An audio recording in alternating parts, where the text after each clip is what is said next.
Hello everyone, আসসালামু আলাইকুম। আজকে আমি আপনাদের সাথে শেয়ার করব সঠিক নিয়মে কিভাবে কামিজ কাটিং করতে হয়।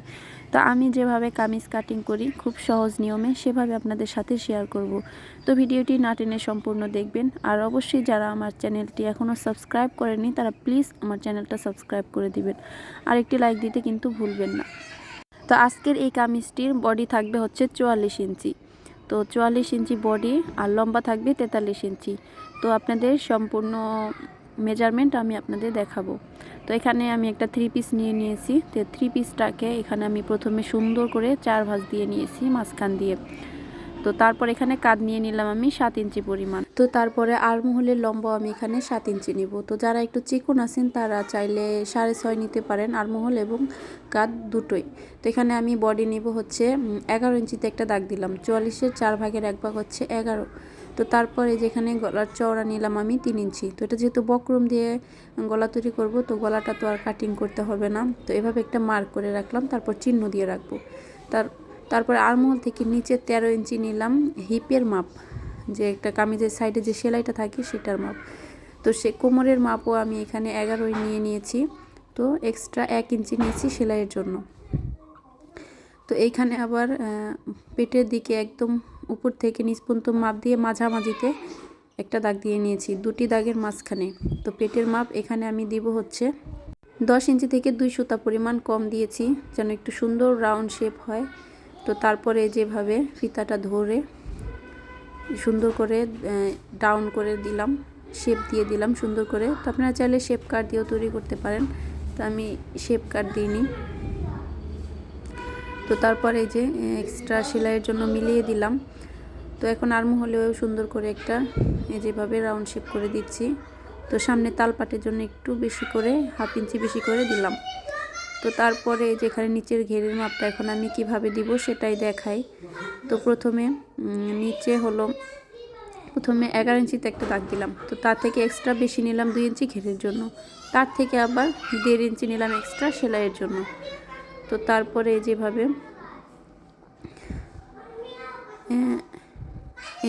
সুন্দর করে ফিতাটি ধরে কোমর থেকে নিচ পর্যন্ত একটা দাগ দিয়ে নিলাম। তো এভাবে কামিজ কাটিং করলে কিন্তু কোনাও ঝুলবে না, আবার গলাও পিছনের দিকে চলে যাবে না। তো তারপরে আমি নিচ থেকে আর আমি লম্বার মাপটা দেখালাম না, কারণ এটা হচ্ছে লম্বা 45 ইঞ্চি এমনিতেই ছিল, সেলাইয়ের পর 43 ইঞ্চি থাকবে আর কি। তো তারপরে যে নিচ থেকে এভাবে প্রথমে সোজা করে তারপর 1/2 ইঞ্চি ডাউন করে সুন্দর করে সেলাইটি কাটিংটি করে নিলাম। তো তারপর আস্তে আস্তে পুরো কাপড়টির উপর এভাবে কাটিং করে নিব। তো মাঝখানে যে কোমরে এবং বডিতে ছোট ছোট করে কাট বসিয়ে দিব, এই যেভাবে, যেন সেলাইয়ের সময় চিহ্ন থাকে। তো তারপরে এই যে উপরে দেখি সুন্দর করে সারিয়ে নিলাম। এখন পেছনের পাটটি সরিয়ে সামনের পাটে তালপাট কাটিং করব। তো পেছনের পাটটি সরিয়ে ফেলতে হবে। তো তারপরে এই যে এভাবে তো এই যে সুন্দর করে কাটিং করে নিচ্ছি। তো জামাটা কিন্তু কাটিং করা অনেকটাই হয়ে গেল। তো এখন আরও কিন্তু কাজ বাকি আছে। তো এই যে জামাটা মেলার পরে আমার এরকম হয়েছে। তো গলাটা তো আর কাটিং করিনি, এখন বক্রম কাটিং করতে হবে, তারপরে হলো হাতা কাটিং করতে হবে। তো গলা একটু পরে কাটিং করে দেখায়, আগে হলো এই যে হাতাটা কাটিং করছি। তো হাতাটা প্রথমে মাঝখান দিয়ে একটা ভাঁজ দিয়ে নিলাম, তো তারপরে আরেকটা ভাঁজ। তো এটা যেহেতু একটা 3 পিস, তো 3 পিসের হাতা এভাবে সুন্দর করে ভাঁজ করে নিতে হবে। তো এই যে সুন্দর করে এখন সমান করে ভাঁজ দিয়ে নিলাম। তো এখন লম্বা এবং চওড়া পুরোটাই দেখাবো। তো এখানে আমি লম্বা রাখবো হচ্ছে 17 ইঞ্চি পরিমাণ। তো 1 ইঞ্চি এক্সট্রা সেলাইয়ের জন্য নিব। তো মোট 18 ইঞ্চিতে আমি একটা দাগ দিয়ে নিব। তো তারপরে আমি এখান থেকে কিন্তু আমার এই যে কাপড়টা 4 ভাঁজ দেওয়ার পর চওড়ায় আছে 9 ইঞ্চি পরিমাণ। তো 9 ইঞ্চিতে হবে কিনা সেটা আমি এই যে উপরে কামিজটা এনে তারপরে মেপে দেখলাম, একদম পারফেক্ট হয়ে যাবে। তো তারপরে উপর থেকে যেখানে হাতা জয়েন করা হবে সেখানে নিচ থেকে যেভাবে 3 ইঞ্চি বাদ দিয়ে নিলাম। তো 3 ইঞ্চি বাদ দিয়ে এই যেভাবে সুন্দর করে উপর থেকে রাউন্ড শেপ করে দিলাম। তো তারপর হাতার মুহুরিতে আমি এখানে 7 ইঞ্চি নিলাম সেলাই সহ। এই তো দেখেন 6 ইঞ্চি নিব, এক্সট্রা 1 ইঞ্চি নিলাম সেলাইয়ের জন্য, মোট 7 ইঞ্চি। তো তারপরে যেভাবে দাগটি মিলিয়ে দিলাম। তো আমি আজকে কামিজ এবং হাতার সম্পূর্ণটাই শেপ কাট ছাড়া কাটিং করলাম। তো আমার হাতাটাও কাটিং করা হয়ে গেল। এখন আমি গলা তৈরি করব। গলার জন্য দুই পাশে সামনে একটা পিছনে একটা বক্রম লাগবে। তো সেই জন্য যেখানে আমি একটা বক্রম থেকে কিছুটা বক্রম কাটিং করে নিচ্ছি, তারপরে কতটুকু নিতে হয় সেটাই দেখাবো। তো আমি এখানে 8 ইঞ্চি চওড়া এবং 7 ইঞ্চি লম্বা একটি বক্রম নিয়েছি কাটিং করে।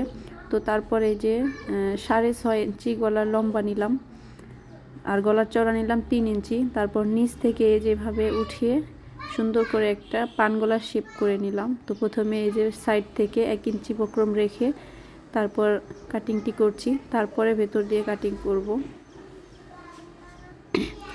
তো নিচ থেকে শেপটা উঠালে কিন্তু ভালো হয়, শেপটা সুন্দর আসে, আর উপর থেকে দিলে অতটা সুন্দর আসে না। তো এই তো দেখেন আমার গলাটা খুব সুন্দর হয়েছে। তো তারপর আমি পেছনের গলা কাটিং করব। তো পেছনের গলার জন্য তো সেমভাবে পেছনের গলার জন্য 3 ইঞ্চি চওড়া এবং 3.5 ইঞ্চি লম্বা করে কাটিং করে নিচ্ছি। তারপর সুন্দর করে এভাবে একটা রাউন্ড শেপ দিয়ে দিলাম। তো এই যে এখন 1 ইঞ্চি বক্রম এভাবে বাহিরে রেখে তারপর সুন্দর করে কাটিং করে নিচ্ছি। তো গলা যদি বড় দিতে চান তাহলে আরও বড় দিতে পারেন, কিন্তু পারফেক্ট যেটা সেটাই আমি করলাম। এখানে 3.5 ইঞ্চি লম্বা রাখলাম। তো এখন ভেতর দিয়ে কাটিং করে নিই।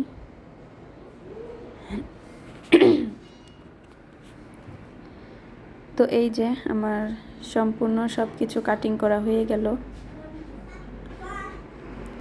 তো আবার এই যে এখান থেকে কামিজের সাইড থেকে যে কাপড় বেঁচেছে সেই কাপড় দিয়ে সাইড থেকে এভাবে আবার কাটিং করে নিলাম। তো এটার উপরে বক্রম সেট করব। তো একটা দিয়েই হয়ে যাবে, আর বাদ বাকি যে সাইডে থেকে কাপড় বেঁচেছিল সেটা দিয়ে সুন্দর একটা বাচ্চাদের ড্রেস হয়ে যাবে।